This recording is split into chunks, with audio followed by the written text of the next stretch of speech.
and everybody's sitting back and not doing anything at all right now, right? Yeah, enjoying a little less hectic time, but it was wonderful to really get to participate this holiday season in the events. Yeah. The Indiana community came out and supported, and I'd actually like to say thank you. The events wouldn't happen without a bunch of volunteers, people who commit their time and energy, creativity to these. Um, so there are a couple of events in particular. Um, the Lucy Donnelly Light Up Night and Parade, Hmm. and there are a couple individuals there who just take the reins and run. Jen Williams from Indiana Printing and Publishing, Linda Mitchell, continuing to be very involved from DI, Don Huey, Justin Shaw, and Paul Gellis from the Borough Police and Public Works are amazingly helpful. Josh Widdowson, your own Josh Widdowson, who does a wonderful job narrating the parade as it comes through the Hmm. middle of town. Indiana Midday Rotary, Salvation Army, Eaton Park, and then a bunch of downtown businesses that pitched in and helped make everything more festive this Yeah. year. The police said that they thought there were 7 or 8 thousand people downtown, which Pretty amazing. pretty amazing given the current state of the world. So really grateful that people came and participated, and everybody seemed to have a really good time. Yeah. And then, of course, all the weekends of It's a Wonderful Life. And that takes a great concerted effort, and everybody got that done too. It does. Well, that's the first Commonwealth Bank It's a Wonderful Life celebration, and that event is not possible without Rose Strittmatter and her team at First Commonwealth. She's an amazingly generous person with her time and energy.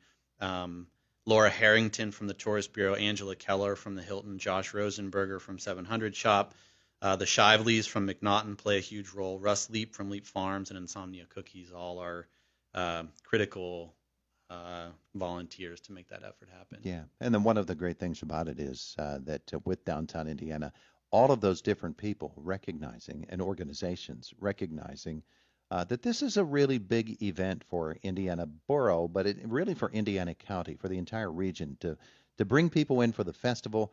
You know, they're going to buy their gasoline here. They're going to sometimes stay here. They're going to visit the businesses, visit the museum across the street. They're going to spend some dollars here in Indiana, and that's very, very helpful for the local economy. Yeah, for sure. It's a premier event. I think there are more people that come to Indiana for the Christmas parade and the celebration that follows than for any of the other events that we have throughout the year. But I mean, that's a good point. You know, a major focus of what Downtown Indiana is trying to do is creating additional reasons to bring people to the central business district to support the retailers, the Hmm. restaurants, the bars, the other experience-oriented businesses that we have here. And you know, the community turns out.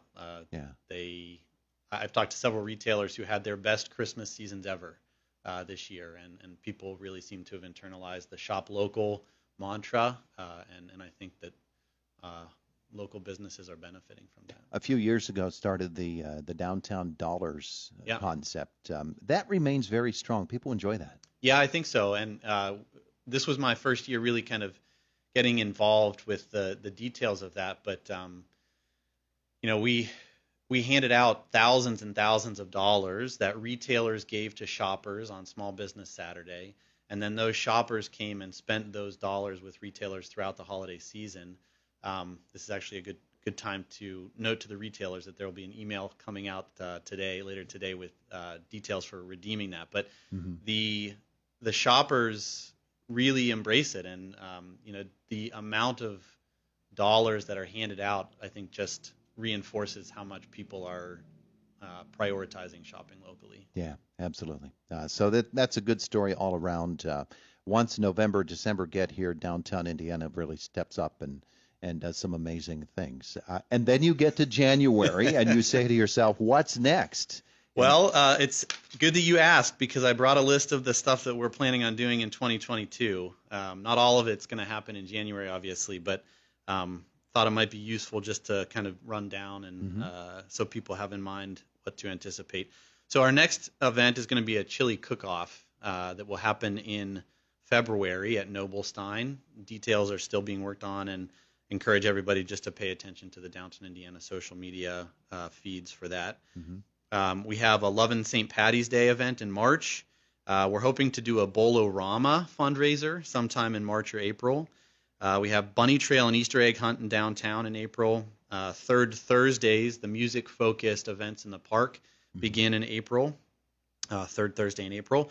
We're going to do the DI Arts Walk again in April, coordinating with all of the local arts organizations. The West Sylvania Jazz Festival, I think, is still scheduled for May. We'll have a Spring Ladies Day Out in May. Taste and Tour, one of the premier events that we help with, is in July. The Northern Appalachian Folk Festival in September. Oktoberfest for DI in October. We're going to do the Breast Cancer Awareness Fundraiser at NAPS again in October. There's Downtown Trick or Treat in October, Wine Walk in November, Ladies Day Out in November, and then the events that we just talked about, Lucy Donnelly Light Up Night Holiday Parade and It's a Wonderful Life Holiday Celebration that happened in November and December. Big doings for this year. And, of course, you'll continue to promote downtown Indiana and Indiana as a whole. Yep. And keep doing the job. Joe, it's been good to have you with us here this morning. Thank you very much. And in our final minute of our visit here this morning, anything folks need to know about social media or the Downtown Indiana website is going to direct them to what they need to get information on? Yeah, if you just keep following the Downtown Indiana Facebook page and Instagram account, we will continue to publicize the events that are on deck for us. Mm-hmm. Another thing to note, we're going to try and engage with more volunteers this year, and so we'll do that through the social media feeds as well. So for people who are interested in helping out, just keep an eye on that, and we'll certainly take the help we can get. Beautiful.